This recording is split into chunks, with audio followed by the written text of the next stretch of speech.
Eduardo Cunha fez uma previsão ousada: Lula vai perder em 2026. E mais, ele diz que Tarcísio não vai entrar na disputa presidencial. Quer entender o que está por trás dessa análise? Fica com a gente. Já aproveita e se inscreve no canal. Deixa seu comentário e compartilha esse vídeo com quem acompanha a política de perto. O deputado, o senhor citou o ex-presidente Jair Bolsonaro. O senhor tem uma visão talvez privilegiada da política, porque o senhor está fora da política, mas tem toda a bagagem, como a gente sabe.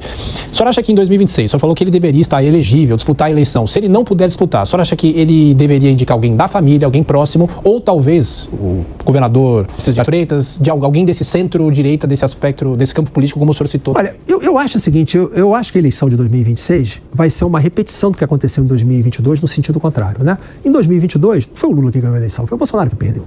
Eu acho que em 2026 o Lula vai perder a eleição. Então qualquer um que for para o outro lado e for para o segundo turno vai ganhar a eleição dele. Essa é a minha opinião. Eu acho que o Lula que perderá a eleição, não é quem entrar que vai ganhar. Então, seja quem for sair, A ou B ou C, no fundo alguém vai para o segundo turno e quem for vai ganhar a eleição.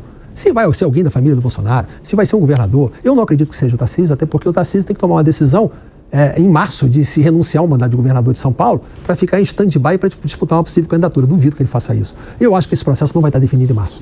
É um processo que ainda vai se aprofundar até praticamente às vésperas, né? Algum governador desse pode ser candidato, é possível que saia mais de um, é possível que saia alguém da família, algum governador, enfim, que saia outro, pode sair um outside, tipo um Pablo Marçal da vida, que é o mais perigoso até, porque não seria o ideal. E o que vai acontecer vai depender muito do processo político, né? Mas é difícil dizer. A única convicção que eu tenho é que o Lula perde a eleição. Vai lá, Deise.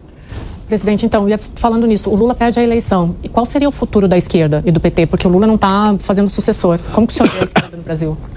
Eu vejo a esquerda sendo renovada com o João Campos.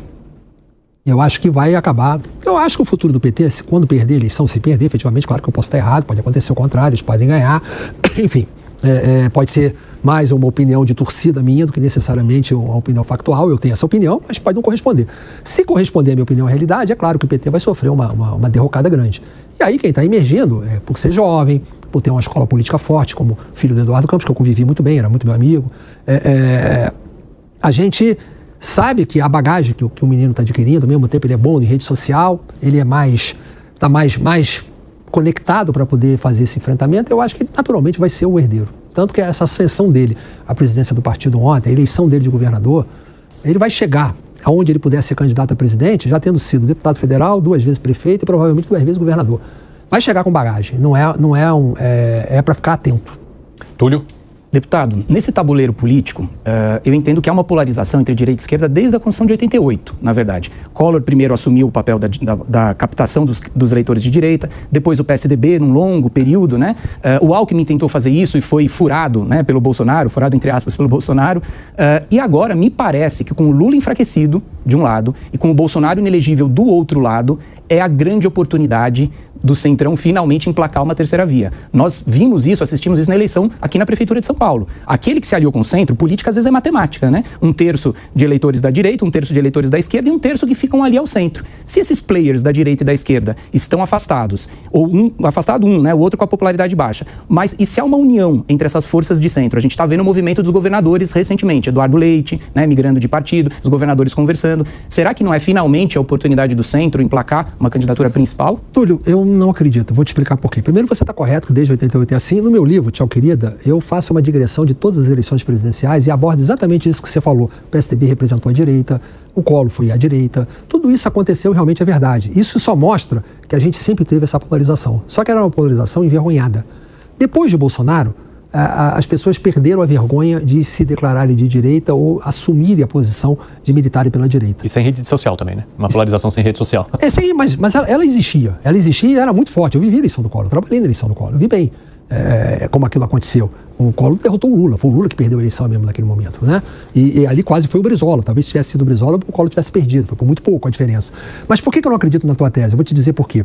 Porque um candidato de centro, você está citando o exemplo de São Paulo, que o Ricardo estava com o apoio do Bolsonaro, mas veio o Pablo Marçal como rompante, como outside, e quase pegou o eleitorado básico dele. E diria uma coisa para você, ele só perdeu por aquele evento que aconteceu na antevéspera. Aquele falso. Se não fosse isso, o Pablo Marçal tinha ganho a eleição. Essa é a minha opinião. Se fosse no segundo turno com o prefeito? Ganharia. Não iria. Não, mas o que acontece é o seguinte, mas esse evento, eu ainda estou votando em São Paulo, eu vim aqui votar no dia, eu vi bem. Eu via na rua o que estava acontecendo. A gente que vive política, a gente sente o cheiro da rua, né? Eu, em eleição, quando eu ando, eu estava andando em Belo Horizonte, eu vi que o Tramonte não ia para o segundo turno em Belo Horizonte, não foi. A gente consegue ter esse cheiro. O Palmaçal ia ganhar aquela eleição. E se ele fosse para o segundo turno, o Ricardo não iria. Ele iria com Boulos. Porque o que ele cresceria, o Ricardo não ia para o segundo turno. Não ia acontecer dele com o Ricardo, entendeu? Se fosse ele com o Ricardo, ele perderia a eleição. Porque era diferente, mas ele com Boulos ele ganharia a eleição. Ele não foi. O que acontece? Um candidato de centro, que pode acontecer a seguinte hipótese: um candidato de centro vai sair e consegue superar um candidato de direita e vai para o segundo turno. Aí ele vai disputar, ele vai ganhar a eleição porque ele vai aderir à pauta da direita, ele vai se transformar no lado da direita da polarização. Se não fosse assim, ele não ganharia. Então ele perdeu a condição de ser de centro. Não é por ele ser de centro, ele vai ter que aderir à pauta no segundo turno para poder ganhar. Então, por isso é que você continua com a polarização. E te digo mais, eu nunca vi ela tão presente como ela está hoje. Ela está agressiva. E não vejo como isso mudar. Por essa razão que eu afirmo a você com convicção que o Lula perderá a eleição. Porque eu estou vendo essa polarização na rua muito forte. Então, pode eventualmente alguém mais de centro ir para o segundo turno, mas se não adotar a bandeira da direita e não for com esse discurso, ele não ganhará a eleição.